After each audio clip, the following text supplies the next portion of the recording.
ও এলাকার লোকেরা, নিজের হাতে মূর্তি বানিয়ে মাথাটাকে নিচু করে ওম নমো ভগবতী কেন পড়ো?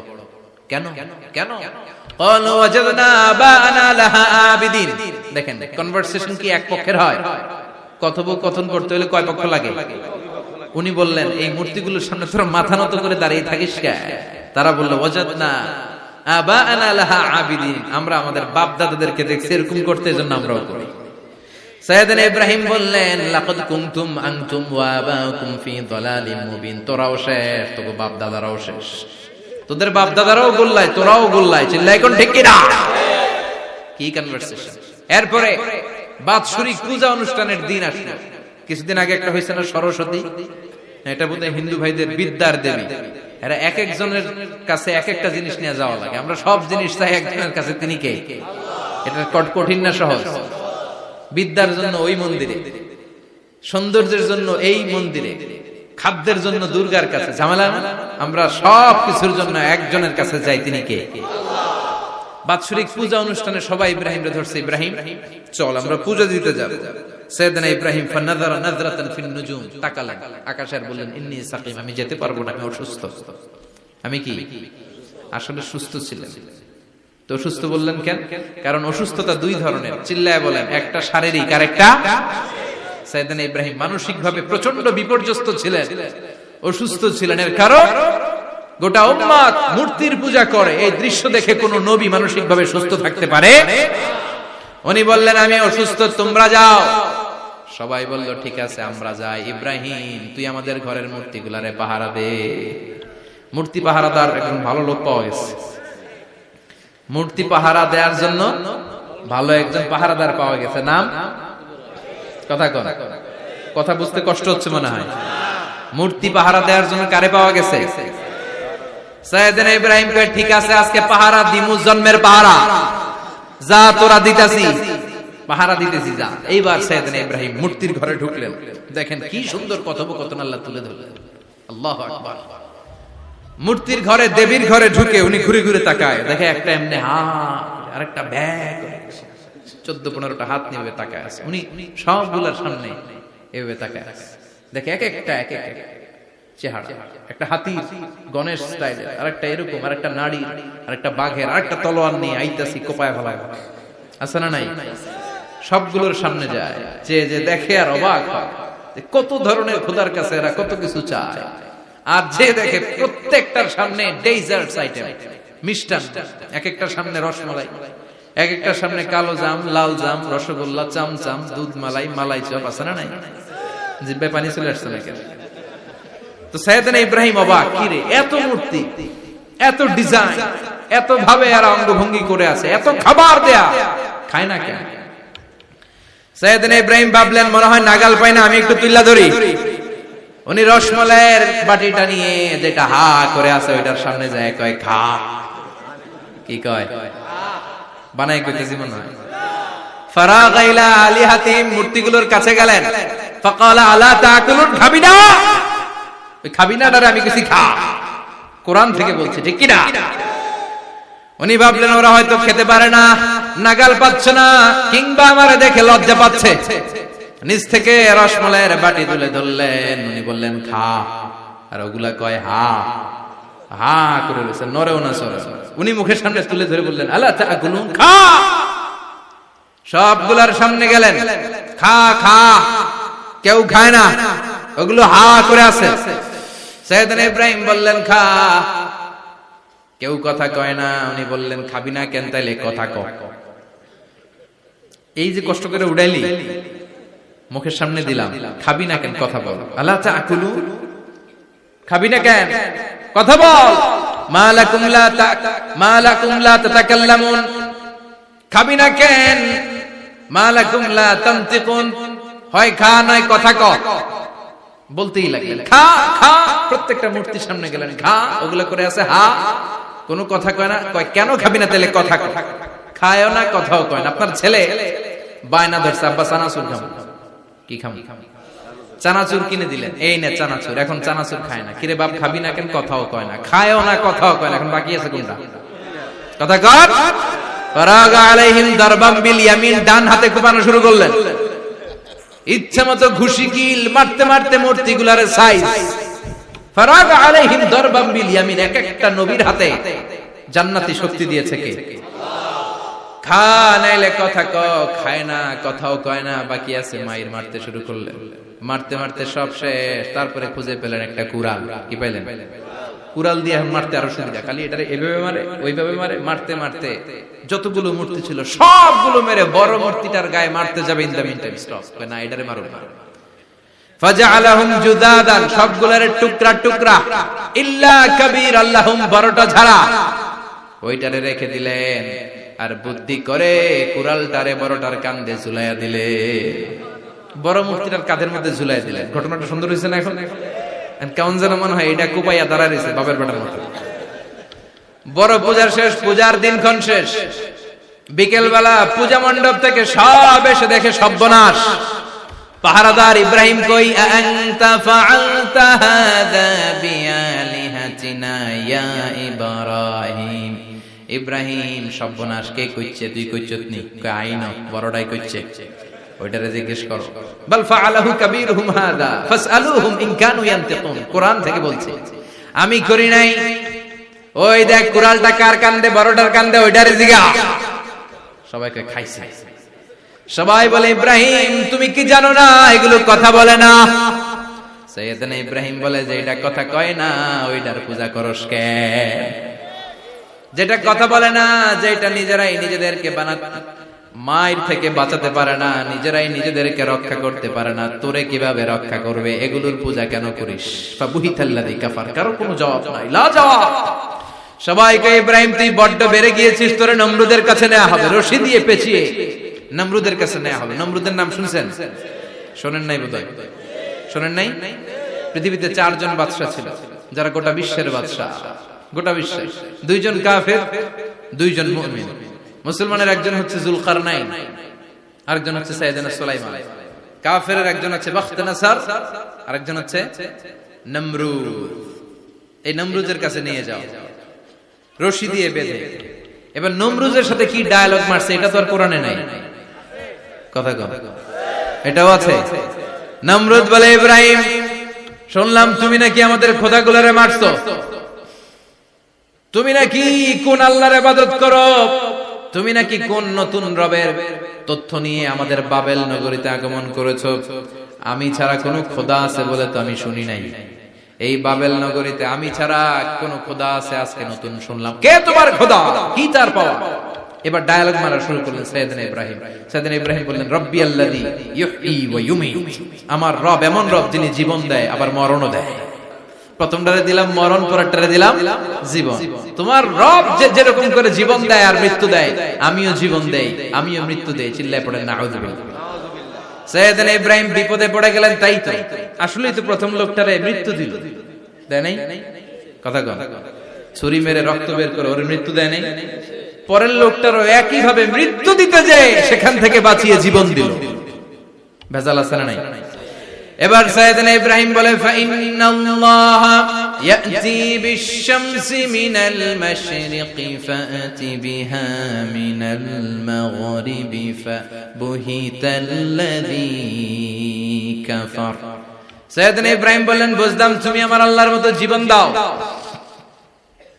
বুঝলাম তুমি আমার আল্লাহর মতো মরণ দাও, কিন্তু নমরুদ খেয়াল করে শোনো, আমার আল্লাহ প্রতিদিন সকাল বেলায় পূব আকাশ থেকে জল জলে সূর্যটা উঠায়।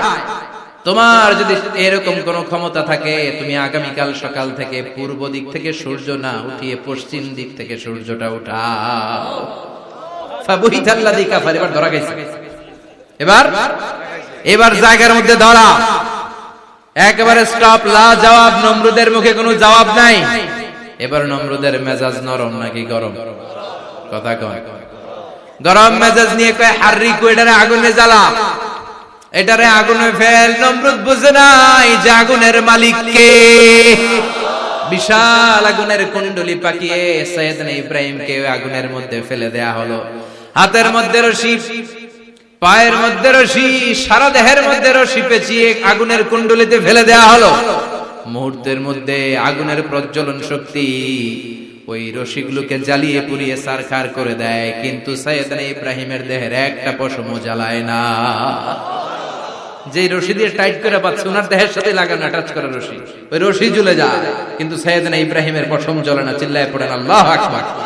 আজো যদি তোমাদের মাঝে কেউ ইব্রাহিমের মতো ঈমান আনিতে পারো, অগ্নিকেও পুষ্প বলে পরিণত করিতে পারো, ঠিক কি না?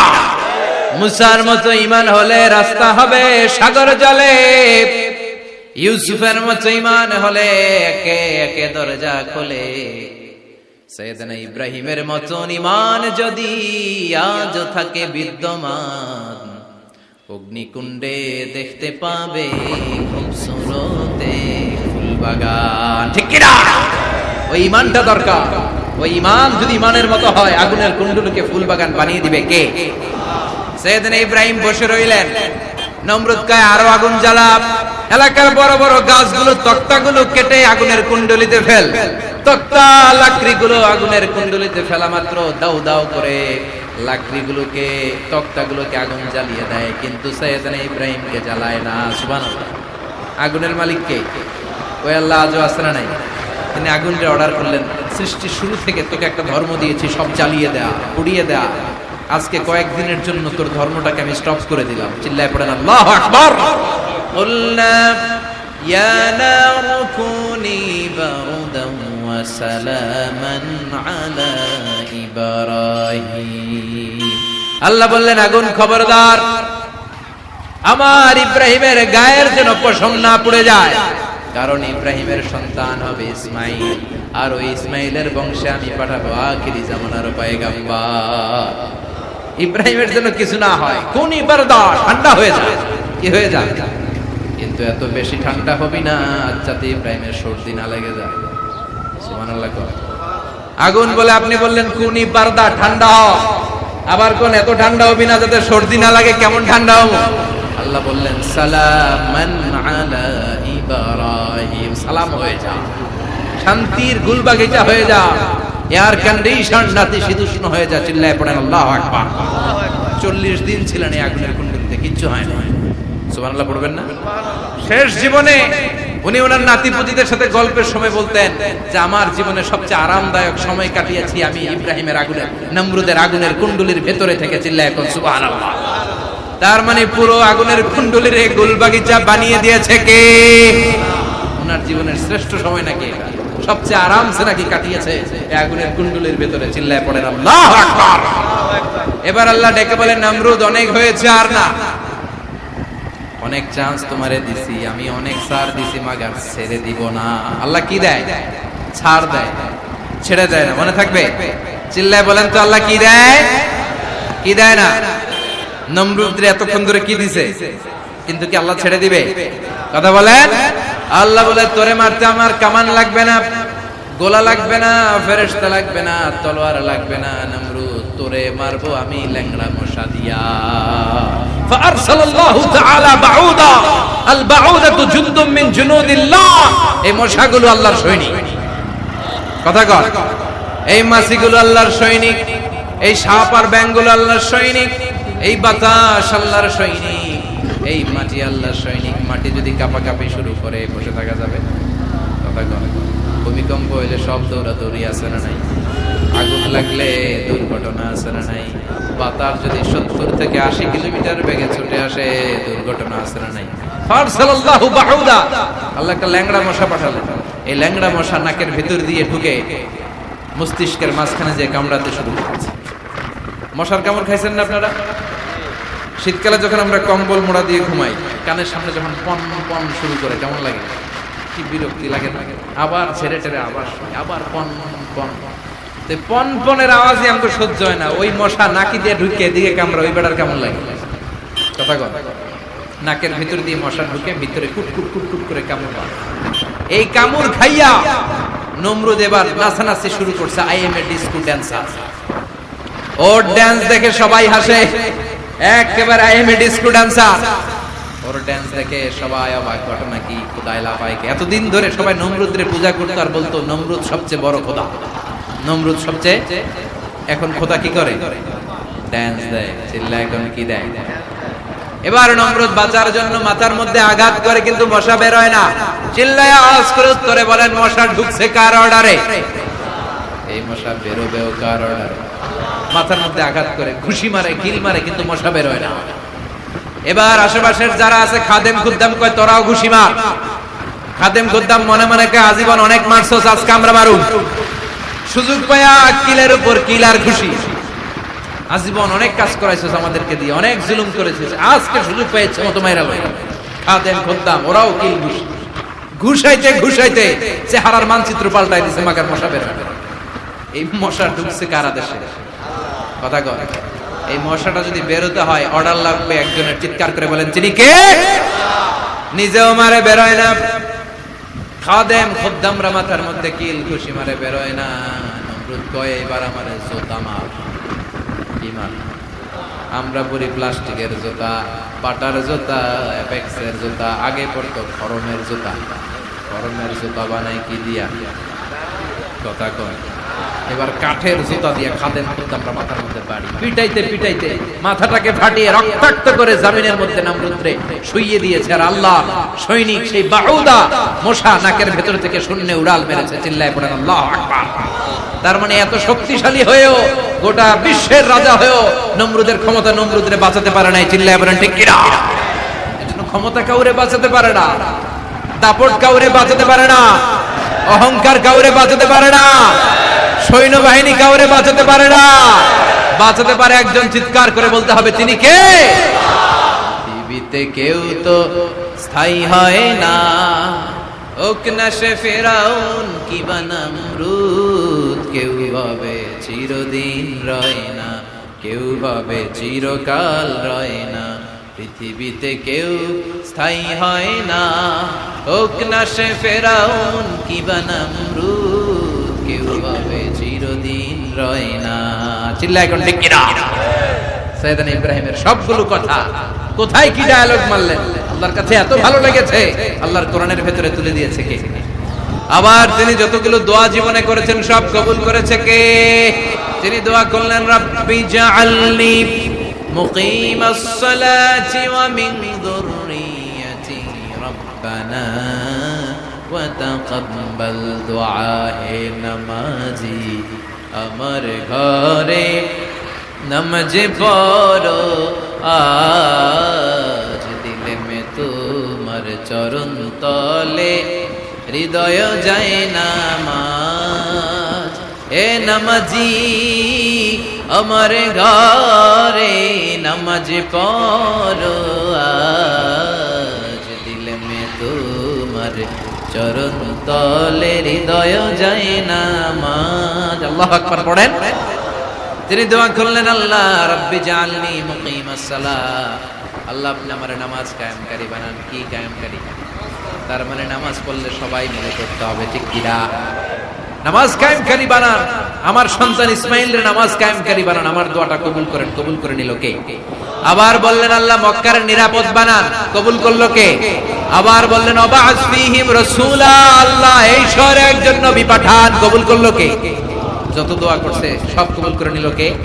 এজন্য সাইয়েদনা ইব্রাহিমের জীবনী থেকে কি কি শিক্ষা করতে শুরু করেন? নাম্বার 1, আল জিহাদু দিদ্দা শিরক। ওনার জীবন থেকে প্রথম শিক্ষা হচ্ছে শিরকের বিরুদ্ধে জিহাদ। মুমিনের জীবনে জিহাদ চলবে কিসের বিরুদ্ধে? উনি মূর্তির সাথে আপোষ করে নাই, গাছের সাথে আপোষ করে নাই, মাছের সাথে আপোষ করে নাই, ধ্রুব তারা, চাঁদ, সূর্যের সাথে আপোষ করে নাই। উনি এক আল্লাহকে খুঁজে পেয়েছে। চিল্লায় বলেন ঠিক কিনা? আল্লাহ সব গুনাহ ক্ষমা করে, শিরকের গুনাহ ক্ষমা করে। 2 নাম্বার শিক্ষা হচ্ছে সত্যকে অন্বেষণ করতে হবে। ওইটা আমার বাবার বিরুদ্ধে যাক, ওইটা আমার দাদার বিরুদ্ধে যাক, ওইটা আমার দলের বিরুদ্ধে যাক, ওইটা আমার মতের বিরুদ্ধে যাক, সত্য যেখানে আমিও সেখানে। চিল্লায় এখন ঠিক কিনা? এটা হচ্ছে সাইয়েদনা ইব্রাহিম আলাইহিস সালামের ঈমান। শিরকের বিরুদ্ধে জিহাদ। সত্য যেখানে আছে মুমিন তালাশ করে সেটাকে ছিনিয়ে আনবে। সাইয়েদনা ইব্রাহিমের জীবনী থেকে 3 নাম্বার শিক্ষা হচ্ছে ভিশনারি অ্যাটিটিউডের হতে হবে মুমিনের। আমরা খালি 10 বছরের হিসাব করি, 20 বছর, 50 বছর। ইহুদিরা হিসাব করে 200 বছর। কোন কাজ করার আগে 200 বছর পরে কি হতে পারে ওইটা হিসাব করে। সাইয়েদনা ইব্রাহিমের কোন ভিশনারি ছিলেন, এইজন্য দোয়া করেছেন রব্বানা ওয়া আসফিহিম রাসূলা, আল্লাহ যদিও দূরপ্রান্ত জনমানব হীন একটা এলাকা, আপনি এলাকায় এমন একজন নবী পাঠান যেই নবীর আঁচলের নিচে গোটা বিশ্বটা একত্রিত হয়ে যাবে। কবুল করলেন কে? কি ভিশন দেখছেন, কি ভিশনারি অ্যাটিটিউড। তিনি তখন থেকেই বিশ্বনবীকে দেখতে পেয়েছেন। এজন্য ভিশনারি অ্যাটিটিউডের হন, স্বপ্নবাজ হন। স্বপ্ন সেটা না যেটা মানুষ ঘুমিয়ে ঘুমিয়ে দেখে, স্বপ্ন সেটা যেটা অর্জনের আকাঙ্ক্ষা মানুষের ঘুমাতে দেয় না। এটা ছিলেন সাইয়েদনা ইব্রাহিম, ভিশনারি অ্যাটিটিউডের ছিলেন। 4 নাম্বার শিক্ষা, যোগ্য প্রজন্ম তৈরি করে যাওয়া। উনি কি প্রজন্ম তৈরি করছে দেখেন। প্রথম ছেলে ইসমাইল, দ্বিতীয় ছেলে ইসহাক। ইসহাকের চ্যানেলে বনি ইসরাইলের সব নবীরা আসলো, আর এই চ্যানেলে বিশ্বনবী আসলো।